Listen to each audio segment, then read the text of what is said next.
Okay, so running through a Clacton route in the test area, starting from the road because there's no car park to start from as such in Clacton. So going to move off when I'm ready. It's a very tricky bit if you parked on the end here because cars are coming around the roundabout, so you've got to try and pull out in a nice gap. And if I can take the next road on the left, so looking out for this BMW, slowing down a bit, mirrors, signal into the road. No overrunning the white line when you turn into a road like this because there's plenty of space not to. As you come out, glance the mirrors, pit in the road, so they have priority whilst they're in the road. Make sure they're clear. We're going straight across, so just following the road ahead. Checking in both directions, no crossing the giveaway markings until you know it's clear, or if you can't see at all, then there's a possibility of peeping and creeping, but you still got to make sure that you're not pulling out into traffic. So we're going to turn right at the end of the road, but you can see it's obstructed at the minute, so if I try and drive down there, I'm just going to block the road off. So I should wait here. I'm not waving or flashing this person, I'm just letting them make up their own mind. Unfortunately, there appears to be someone parked on the double yellows at the end there in the way. Yeah, thank you. I can wave to say thank you. Just trying not to wave at people to actually come down the road because they need to make their own decision. So yeah, right at the end of the road.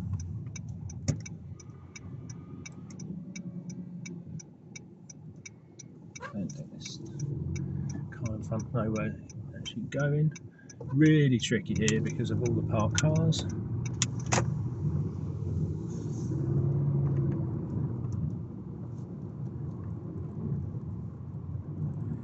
Doesn't help when people are just speeding down here.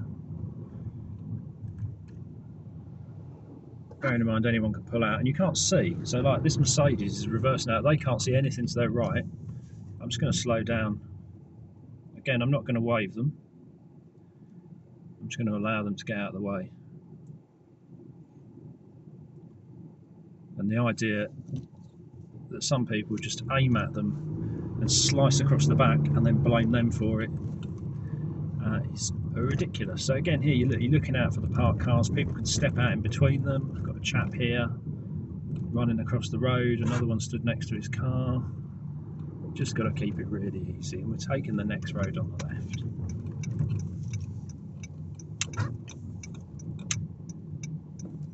Again, looking into the road, making sure it's clear. Got a postman with his stuff in the road, car trying to reverse into a space. Looking out for people crossing. Again, we're going to wait. So you can see just in the short drive so far, we've had to wait for a number of people. But many people in that situation will just aim at the car, aim at this car, get right close to it, give people no space, be aggressive, and it's not the way to drive. So now he's pointing in, I can go past. And he was definitely on the pavement when he went into that space. Right, up to the traffic lights. Going to turn right at the traffic lights. So look, you're coming up to a set of traffic lights like this, it's a crossroads. Mirrors, signal, slowing the car down. You're going to sit nice and central. So when these lights go green, it means that both sides of the road go. Now, because I'm turning right, it means I'm going to turn across that side of the road, across the traffic if there's traffic there. Obviously, I'm not going to cut across the front of people.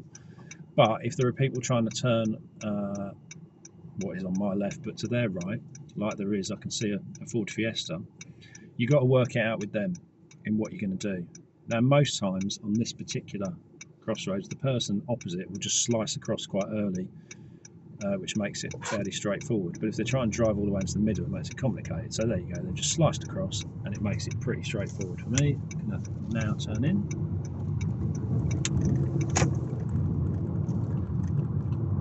As you go past parked cars, glance in your mirrors before you move the car out. Could be a motorbike or something coming up alongside. And as you come here, you glance in your mirrors, pull back, make sure that car doesn't pull away. Zebra crossing is another hazard that you're coming up to. Going to turn right at the end of the road. You can see this turns into a one-way section of road. So in order to turn right, mirror check, signal, but you go into the right-hand side of the road. As you can can see from the road markings. Pull this up fairly straight, although it's slightly tilted, this junction. The straighter you are, the easier it is to see. Try and get yourself right the way across into the correct side of the road. Next hazard, as you can see, there is a zebra crossing, and then the parked cars. So I'm easing off as I come past these parked cars. There could be someone trying to pull out, there could be someone trying to walk out, there could be someone swinging a door open. So I'm keeping it easy. And that way, if something happens, I'm able to stop. And if there was somebody right on my back bumper, glancing my mirror to pull back in there, I'd have to slow it down a bit more, because in that situation, if I was required to do a fairly abrupt stop because somebody pulled out or stepped out, I would not want the car behind to be following me at, let's say, 25 miles an hour very, very, very closely, because they're just going to run straight into the back of me. Whereas if I'm going slower, there's a little bit of breathing room. I might not have to brake so hard, or I might be able to brake normally if something happens. And hopefully it would prevent that person running into the back of me. So this zebra crossing, difficult to see if there's parked cars all the way down, if anyone's coming up to it, but today it's okay. Again, we're keeping it easy. There's parked cars. You can see that the back of this white Fiesta is sticking out. They're not even in the space. You can see that I'm going over the white line. The white line is essentially irrelevant at this point. It's the gap to the parked cars that matters. Hazard here, there's a van with its back doors open, it's got its hazard lights on. Somebody could step out, this car's swinging out from there. As I come past the end, BMW's got its lights on, the last BMW hasn't. Again, it's a mirror check before you move. It's a mirror check now, and then I move out for these parked cars. And as I say, the idea of checking your mirrors is to make sure there's nothing there. If you're in a busier town, potentially you could have a motorbike or something coming up alongside. You don't want to take them off. So here I'm going to have to slow down, because this person just aiming straight past the bicycle. No regard for the fact there's a car coming. They should have waited. They certainly didn't leave the 1.5 metre gap that they needed to. So follow it along. I've assessed the road in front. I'm sat at 30 miles an hour. Nice and straightforward. So I'm now going to take the next road on the right. So we need to clear that junction first.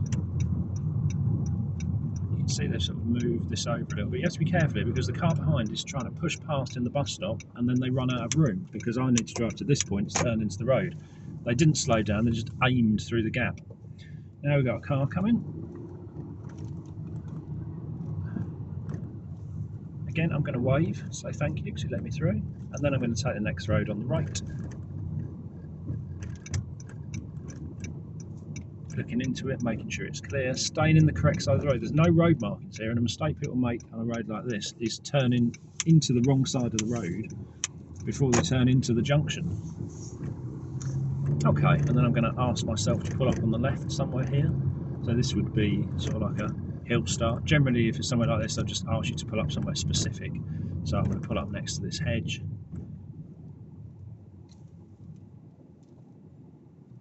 And move off when you're ready. So full check round, check there's nothing coming. I'm not going to indicate because there's no one in. And move off.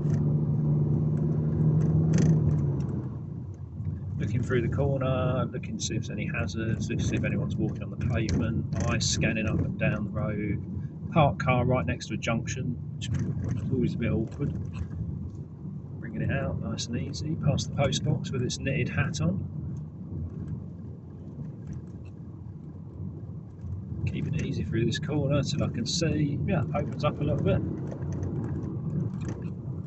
Then you've got a closing gap again, so it's a mirror check, a slow down, bring it through, and then left at the end of the road.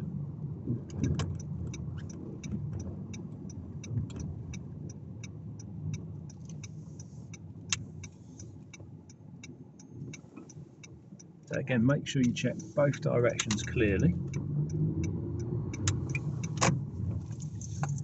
And go past. And this, not enough gap. The learner car is a little bit far over. That's it. So they're going to move a little bit now. So there is space there to drive through the gap, but it requires people coming the other direction to move over. So we're going to turn right here. Tricky because you've got the parked cars on the right. Look into the road.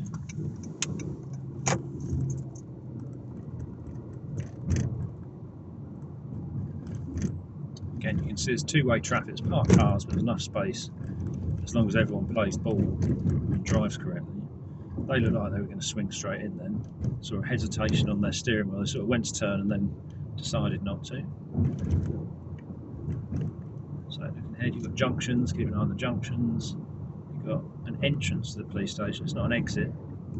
There shouldn't be anyone coming out of it, unless there's something gone awry. So coming up the junction, he's driving straight across the crossroads. There's actually a stop on the right there, so that car should have come to a complete stop. I don't think they did.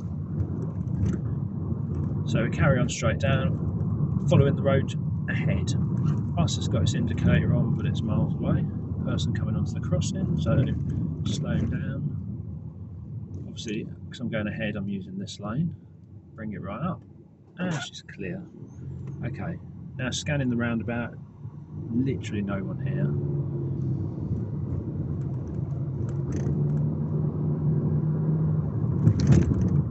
And then following it up. So at the end of the road, I'm going to go left.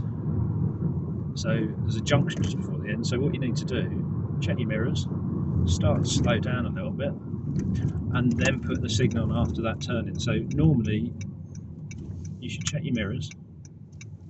Let me just get out of this junction, make sure it's clear. Yeah, you should check your mirrors, put your signal on, and then start braking. But in that instance, you check your mirrors, start braking, then put the signal on in order that you don't put your signal on for the junction. Right, now we've got a bit of a blockage here. So I'm going to hold here, otherwise I'm going to block that car coming out.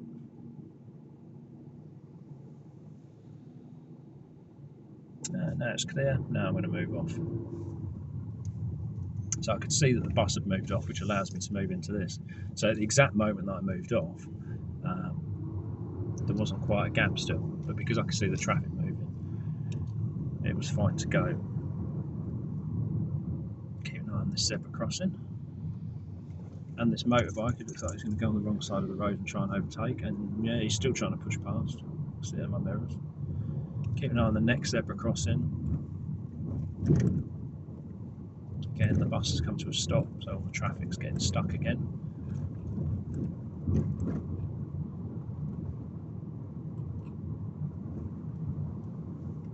And I can smell that bus from here, it absolutely stinks. So, a car coming from the right, it's absolutely fine, I've stayed on that side of the road. Now they're going past, but there is actually a car coming.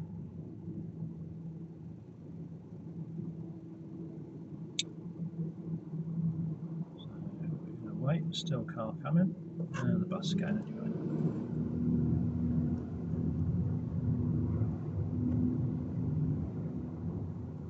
Just checking. Actually, she might cross then. Unfortunately, now I'm stuck behind this bus. In fact, I'm going to switch my ventilation to recirculation so I don't have to breathe in the absolute terrible diesel fumes coming out the back of this thing.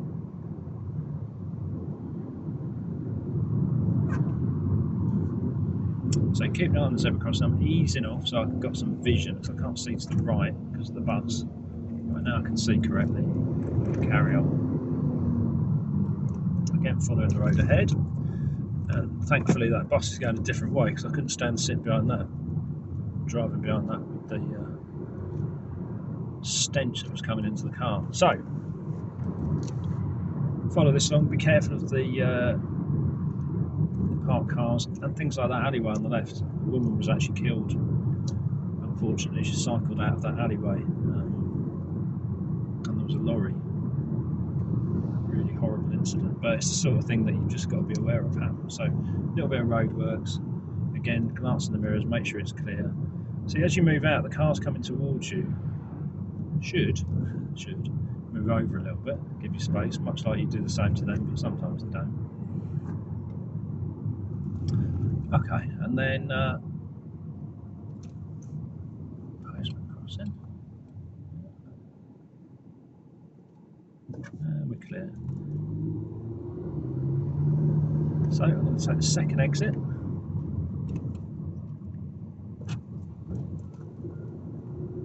Clear. Keep an eye here. Left signal now after I've gone past. And oh dear, setting up more roadworks.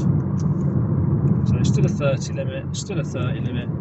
Now it's a 60 limit. So I've checked my mirrors and accelerator. I'm checking my mirrors because there might be someone that tries to overtake me just in that moment.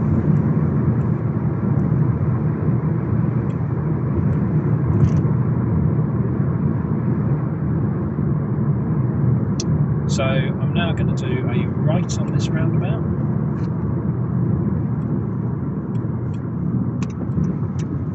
And as you can see, there's a man running along this road. And of course, I mean that, he's in black clothes, incredibly dangerous. You can hardly see him. I can barely see him in my mirrors. And he's running with the traffic coming up behind him. He's not running towards the traffic, which makes it even more dangerous. So again, it's the sort of thing you've got to look out for.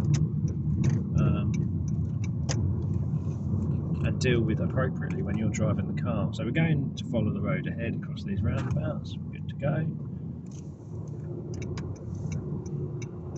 I'm signalling left to come off. There's a car behind. There's cars around. It helps.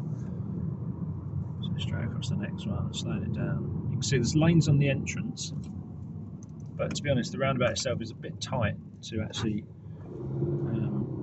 have lanes on it.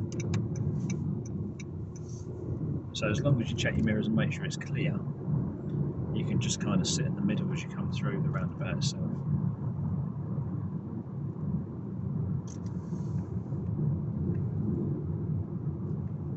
And then I'm going to go left at the end of the road.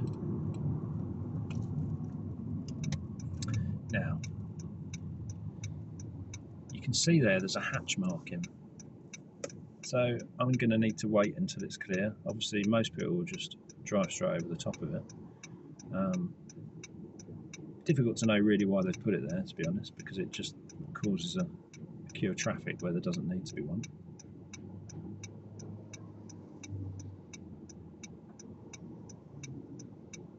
And also you'll find people behind get aggravated because they want you to drive across it.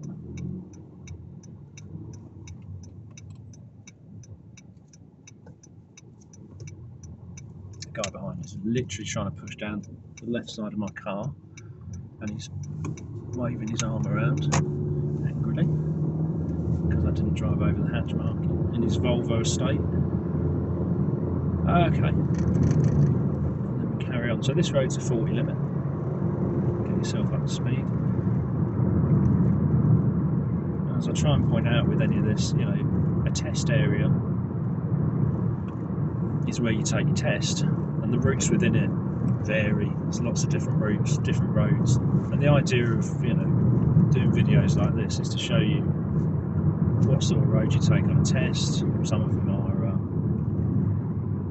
you know, you'll deviate, so sometimes you might be following the sat-nav, you'll go the wrong way, you'll end up going round in different directions. At the minute, half the roads are closed, there's road work, so it's impossible to go down some of the roads.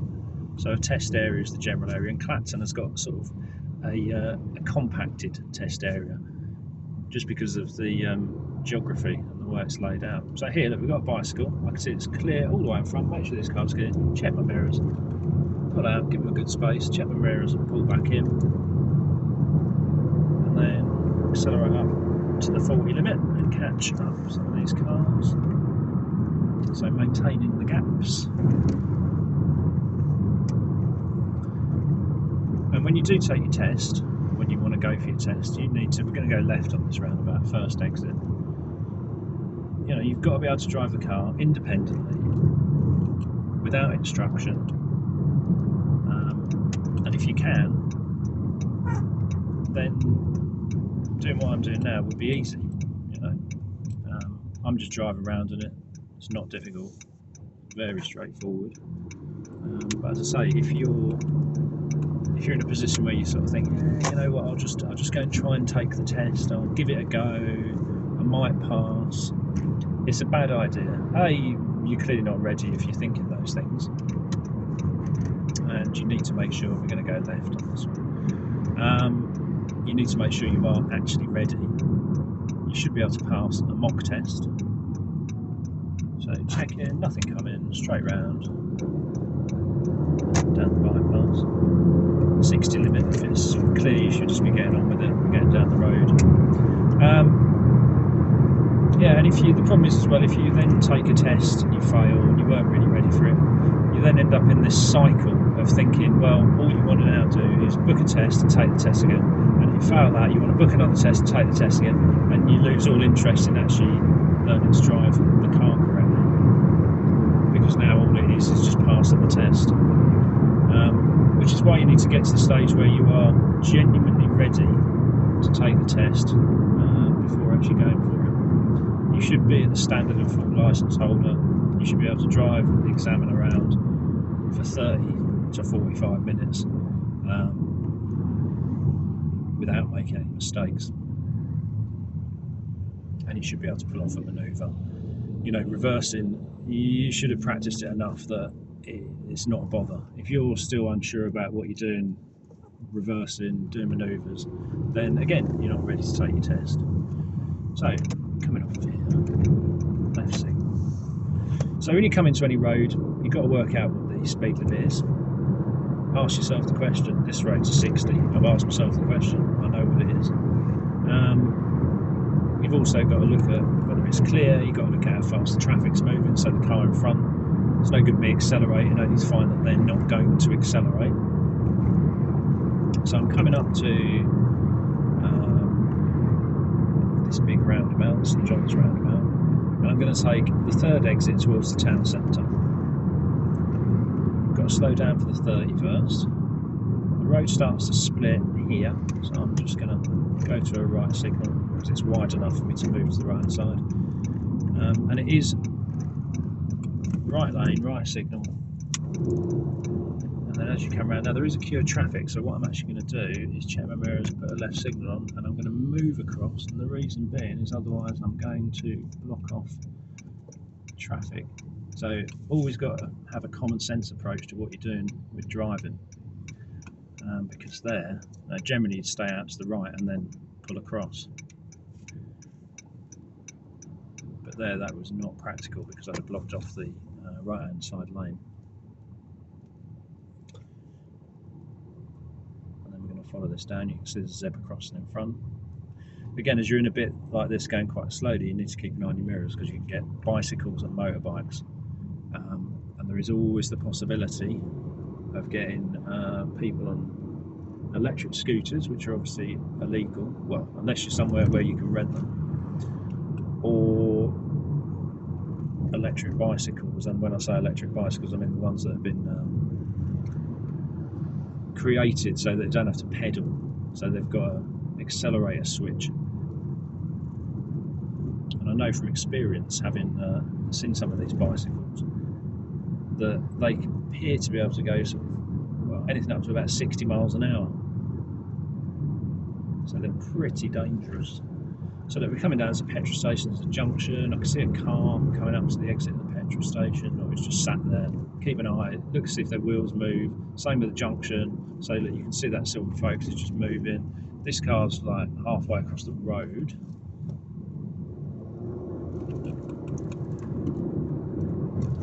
And I can see from her face she wasn't going to go anywhere, but slightly dodgy. And then follow it straight down.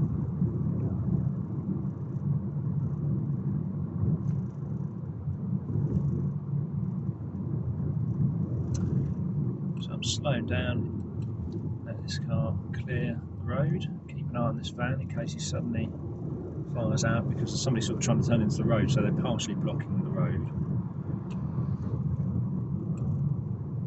And then on the next roundabout I'm going to take the second exit. It's marked as straight on at 12 o'clock on the sign.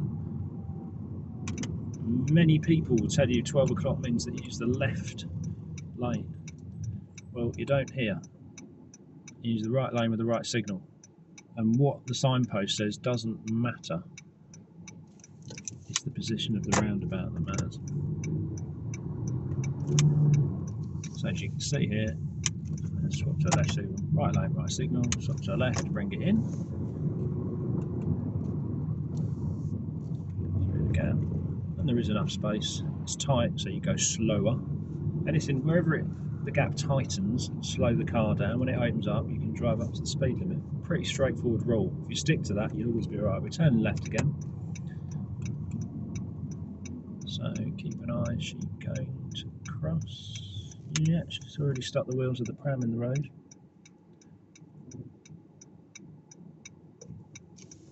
And if you're going to stop, you need to stop exactly as I've done then, before turning into the road, not try and swing in and slam your brakes on at the last second. Okay, now we're going to wait here. Now it's very problematic, this bit, because what happens is people just keep coming through, then they queue up and block the road off. Yep. So now she's stuck. She should have waited. Yeah, zero thank you from her at all. Tried not to look at me because she realised she blocked me in. I say thank you to these ones. They waited. Left at the end of the road. Yeah, I mean, she was a good example of what you shouldn't do, essentially. It's inconsiderate, and you're not planning ahead. You're not looking at what's going on. You're literally just driving into things, and then when you get there, going, "Oh, now what do I do?" And that isn't a way to drive a car. Left at the end of the road, and then we're back at the test centre.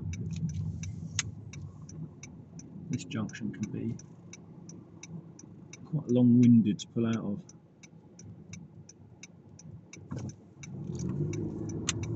So I just got let out by a very friendly chap there, and then back to the test centre.